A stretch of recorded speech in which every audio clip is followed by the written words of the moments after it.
Good evening and welcome to another episode of The Hotspot. I'm your host, Sandy Mahlangeni. And of course, we give you all the latest gist and all the latest news from Africa and beyond. And of course, in today's episode, we actually take a look at an emotional topic, which is gender-based violence. And of course, I'm here with Sivenathi Ntshwanti, who is an ex-abuser and actually was, physically assaulting his partner. Sivenathi, how are you doing today? I'm good, Sandy. How are you doing? I'm amazing. Thank you for joining me today. Thank you very much for having me here. Now, let's actually take it back when it all actually began, on the events of the actual day where you actually found yourself assaulting your partner.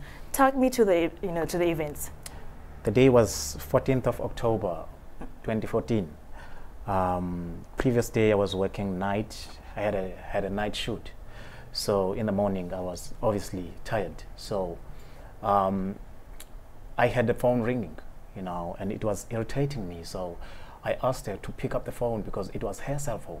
So she didn't pick up the phone, and until I took the phone myself, and it happened that it was a guy. So when I was protesting about that, she was so upset and shouting at me like I'm useless and stuff like that. So I couldn't understand, and I was so upset about that, and I ended up beat her. So that's how it started. Okay, so it all started with a cell phone and a conversation, a bit of flirting, and you were upset. Yes. So why did you not eventually speak to her about it? What led you to actually, hitting her because of something you found on the phone? When I was trying to speak with her, she was shouting at me. At that time, I didn't understand, but it happened that she was pregnant. So I didn't understand, so I got upset, and I was so tired, I just wanted to sleep, and this lady here is shouting at me like no one's business. So I was so upset, and I ended up beating her. Okay, so you beat her, and then you hit her, in fact. So what led you to actually stop from, hitting her? Because was there a realization that you're actually hitting her, or you just kept continuing hitting her? I kept continuing until she got a chance to run away. I couldn't stop until she got a chance to run away. And that's when I stopped hitting her. So does that mean if she did not get a chance to run away, you were going to continue hitting her? Yes, obviously, and I was upset at the time. So, yeah. How intense were the beatings? Was it actually really violent, or it was just I don't know? Just take us through the events of how intense the beatings were. It was really violent. It was really violent, and I always say if maybe she couldn't get a chance to run away, maybe I would have done something even more or even bad, So thank God she got a chance to run away. Okay, so let's take a quick ad break, and then after that we come back and chat more with Sivenathi.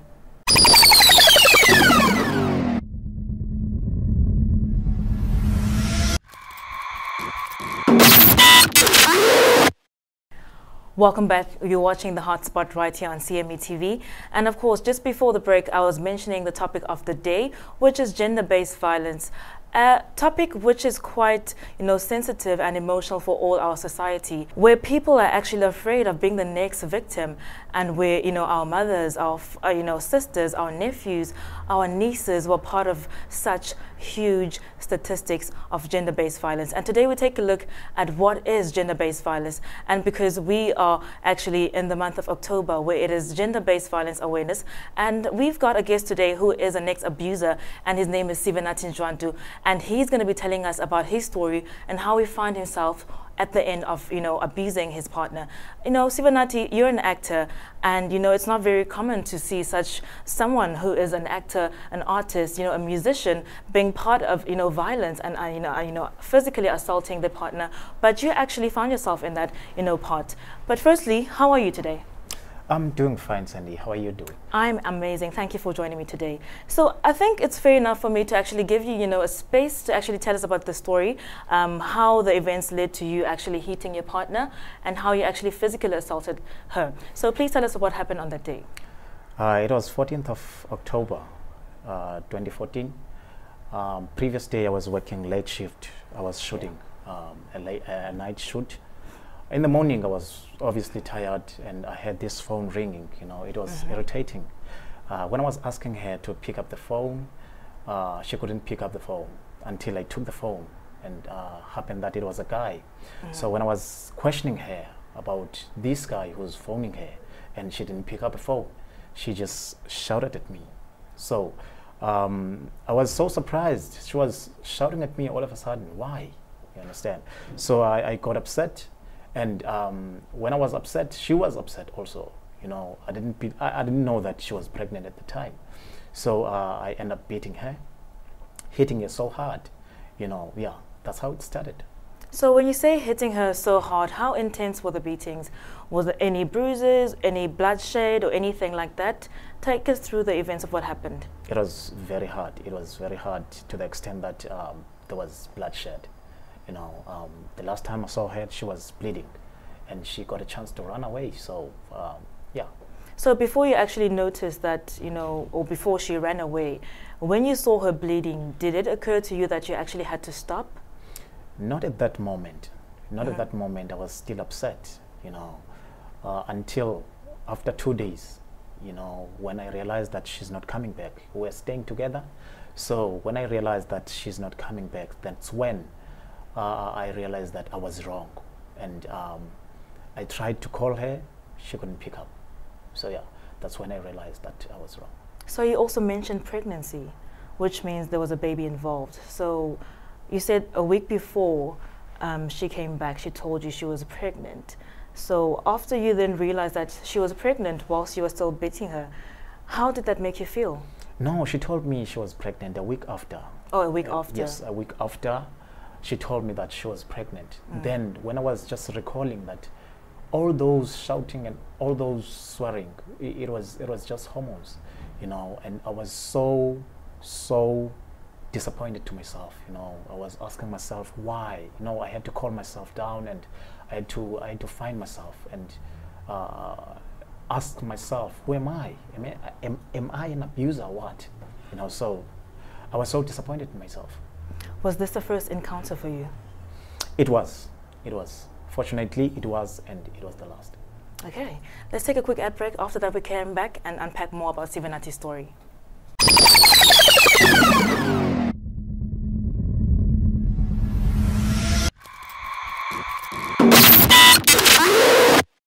Welcome back. You're watching The Hotspot.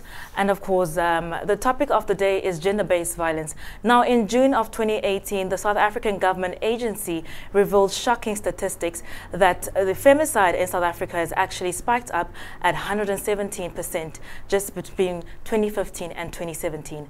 Fast forward to 2019, South African women still live in fear of actually being that statistic. So I actually want to find out, Sivenathi, did you have any, you know, knowledge of actually trying to think that your girlfriend might be part of that statistic?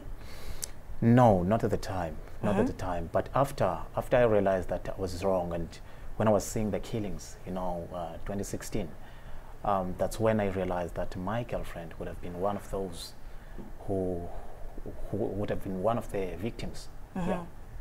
So now, like, tell me on the day that you guys actually reconciled, because you mentioned that she forgave you, Yes. right? So what led to those actual, how did you realize that, okay, I need to change?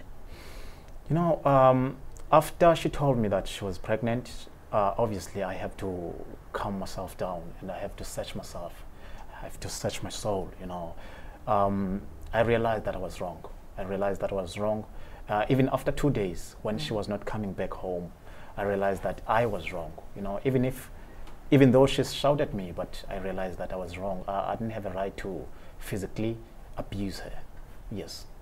So, like, tell me now, after then, you know, she forgave you, she came back, and then you guys were living together now in harmony.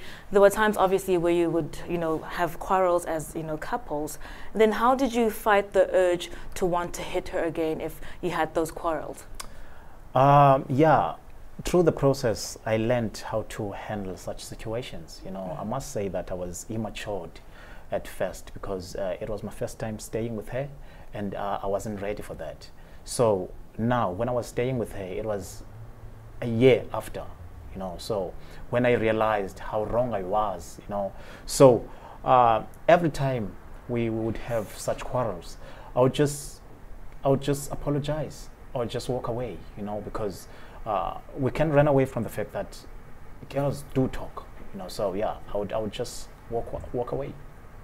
Now, if you're watching there and listening, Sivenathi actually, found help in forming a group or support group, which is called Men United, and that's where he actually found help with, with therapy, you must say, for him and a group of peers around his neighborhood who actually have been abusing physically their women, children, as well as, people that have not physically abused their children of women, but who wanted to actually find out what happens when you're dealing, in such situations. So tell me about Men United. How did that, idea come about?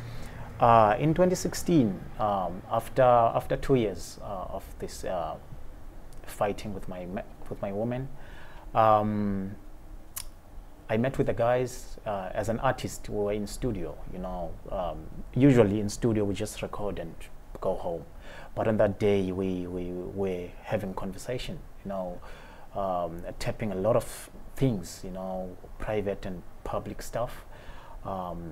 So I realized that I'm not the only person who is going through such things, so that's when I was so intrigued to start a group of Men United, So yeah, that's when the idea came about, and I called the guys and I told them about this idea, and it was so interesting to them. So yeah, that's when. So how has this, support group then helped you, or shifted anything in you, helped you change your life? The Men United group, it helped me it helped me and the guys to always have this positive thinking. We always think positive when it comes to relationships, when it comes to how to conduct ourselves as men, not only to our girlfriends, but to every woman around us, to every child around us, even to every man around us, the respect, and also how we perceive other people, because we know we are different, and as different people, we handle things differently. So as Men United, we teach guys, or we teach those who are not in the group, or we teach those who wants to be a group, to be in the group, to be calm and to be positive. Yes. Okay, so is there anyone who's a psychologist, a social worker, who's facilitating this group, or it's actually you who's behind the facilitation? I'm not a facilitator though. All of us, we just open conversation and we talk about these things, patriarchy, the phrase men are trash, gender-based violence, all those kind of topics, and we see how can we resolve such problems that we have in South Africa, and not only South Africa, in Africa. So yes, we talk about these things, and if there is a guy who is going through through trauma, because we can run away from the fact that men, especially in townships, we are broken. We are really broken, and we don't talk about this stuff. So in Men United, we open a platform for everyone to talk about what they were going through. Yeah. You mentioned something which is very important that I want to ask you, broken. Now, do you think that just because, men, because they're going through something, or they have this bottled up things that they're keeping, does it make it justifiable that they actually take it out on these women? Is it okay just because they're dealing with things or they are broken? Are you saying it's okay to hit women just because they're broken? It is not. It is not. Hence we started Men United, because we want men to talk about what they are going through, because once you keep it in yourself, you end up abusing, so it is not. Okay, let's take another ad break, and after that we come back and unpack, the death sentence that was actually in motion, as well as Uyinene Mkhwejana's death.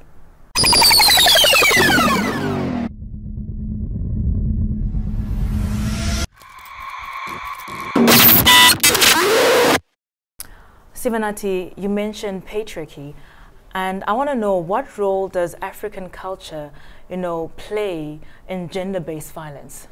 It plays a huge role. It plays a huge role, because if you go to our African culture, a lot of rules are applying, and now there is constitution on other side which contradicts with the culture, and that's when gender-based violence comes, because if we look in constitutional perspective, you're abusing your woman.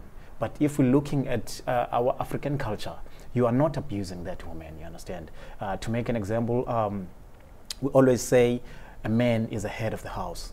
But when it comes to our constitutions in our days, that is contradicted by our African cultures, you know. So it does play a huge role. So do you think, you know, men actually abuse the power by the word of men are the heads of the house? They do.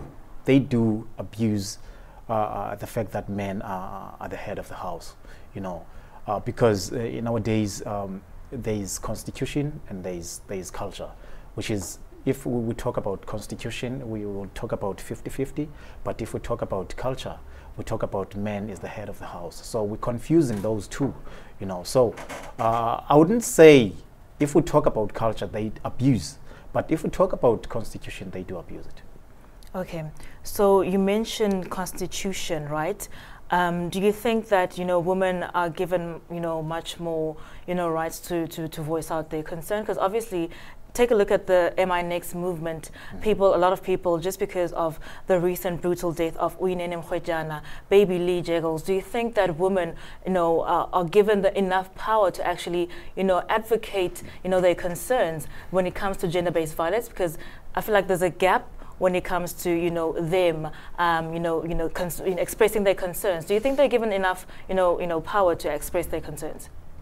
I think they do, but as I said before, that I think we should sit down and talk about these two things, you know, our culture and constitution. We can run away from that, because if we go to constitution, we need to give our women a platform where they would talk for themselves, you know. But when we go back to the culture, they don't have those platforms to talk for themselves, you know. And we need to match those two and see if where they can be matched, because now we always run away from that. I don't know why. Okay, so taking at the recent events of, after Uyinene's Mrwetyana's death and Baby Lee Jegels, quite a number of people actually came out and said, you know, enough is enough, which is why the hashtag enough is enough, you know, trended. Stop, you know, violence against women, as well as hashtag Uyinene Mrwetyana. Now, quite, you know, a thing that a lot of people have been saying should be brought back came up a number of times, which is bring back the death penalty. So what is your take on that? Do you support the women that are saying that death penalty should be brought back in South Africa? I don't support that. I really don't support that, because there is a lot of people who are falsely accused of such things, you know. There should be another verdict, not that one. If I would make an example, when I was young, there was a guy who was falsely accused of raping an old woman, and that guy was sentenced life imprisonment. And after 10 years, the case they find out that the guy was innocent, and when I'm asking myself if he was given a death sentence at that time, now everyone would regret that they falsely accused him. You understand? So I don't support that.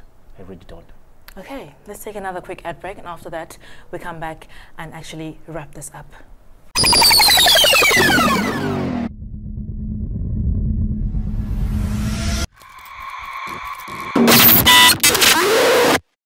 Welcome back. You're watching The Hotspot, and of course, just before the break, we're still speaking about an important question or an important, topic, which is called gender-based violence. And of course, Sivenathi here is still my guest. Are you still good?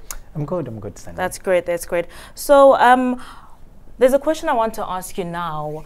I think that could, help people understand, better about gender-based violence. Why, is the prevention of violence against women and children important in this day and age that we're living in South Africa?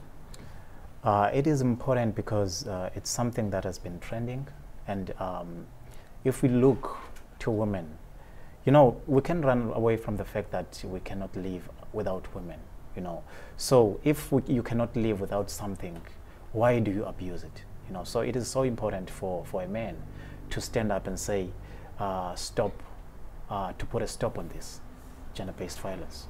Yes. Okay, so for someone who's out there who's actually, you know, abused, you know, and does not have a way of coming out, like, I think it's always important to assure them it's okay to speak out. What do you think, you know, could be made for them to be able to speak out comfortably without having the fear of speaking out about gender-based violence? I always support groups like Men United Group, because we don't judge anyone. We just have, we're not only talking about our stresses, but we also having games, we're also having such things that they make us unite, you understand? So I always support such groups like those and organizations who are tapping on such topics like gender-based violence. All right, so let's take a quick ad break, and after that we come back and take a look at your tweets.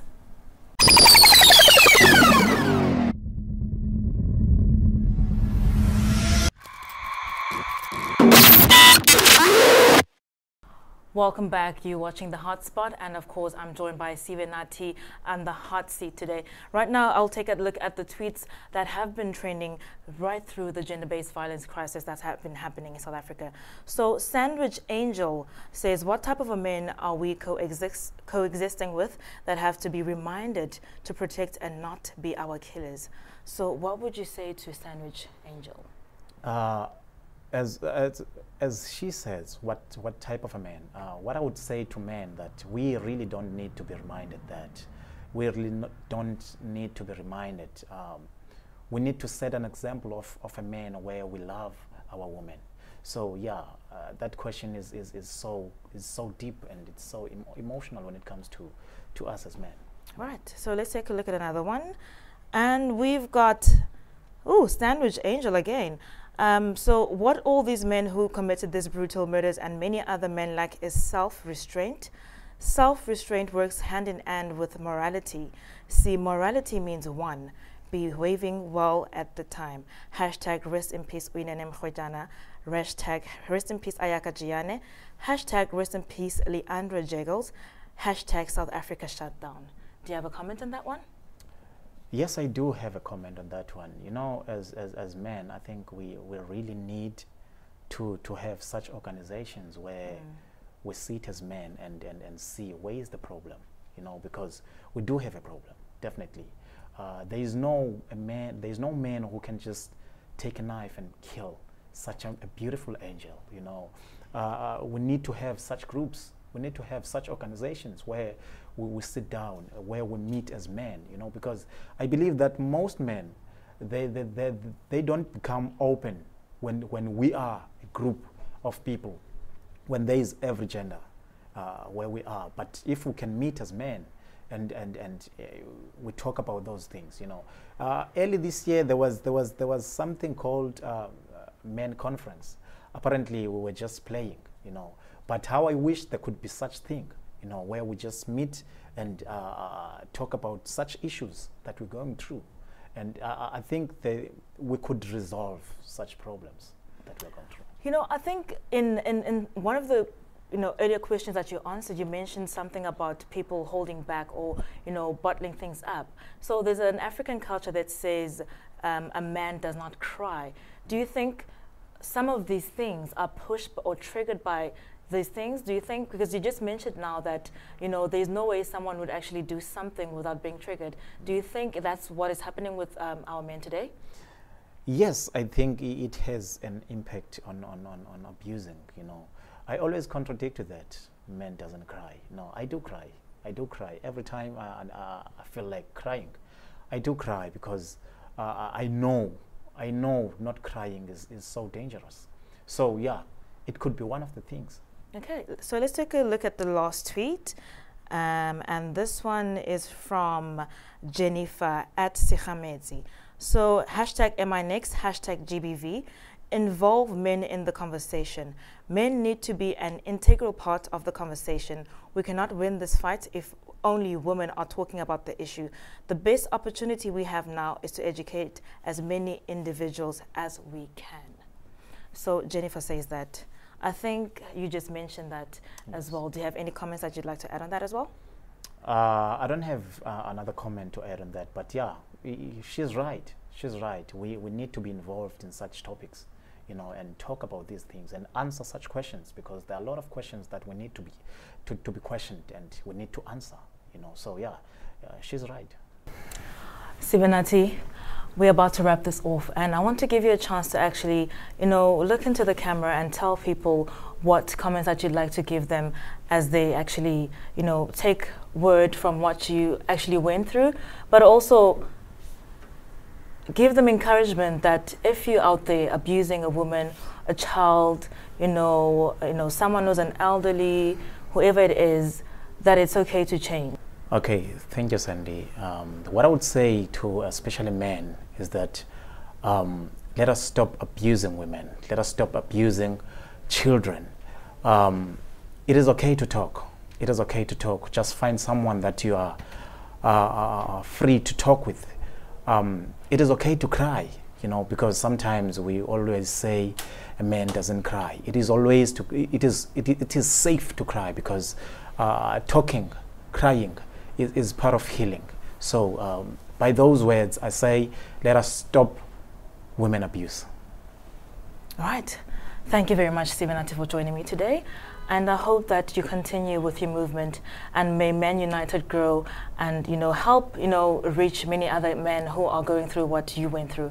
Well, that was Sivenathi Ntshwanti, someone who was an ex-abuser, and right now he turned a new leaf and found a movement which is helping young men realize that abusing and gender-based violence, or actually forcing yourself on a woman, is actually not the way to go about.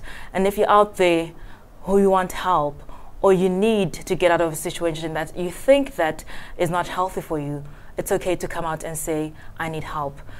Do not, I repeat, do not cover up for someone who might eventually one day kill you. So it's okay to say no and no and no. Enough is enough. We have all had, you know, and looked at people that have been brutally murdered, and we can't further look at any, you know, more statistics of women being brutally murdered. And if you need help, there is organizations such as POA that can help you out and put you in a place of safety if you need help. So if you do think that you want to get out, it's okay to get out. I'm Sandy Mahlangeni, and this is the Hotspot. And if you want to get in the conversation of our topic today, please hop on Facebook at official CME TV and on Twitter as well. Thank you very much for joining us today. Good night.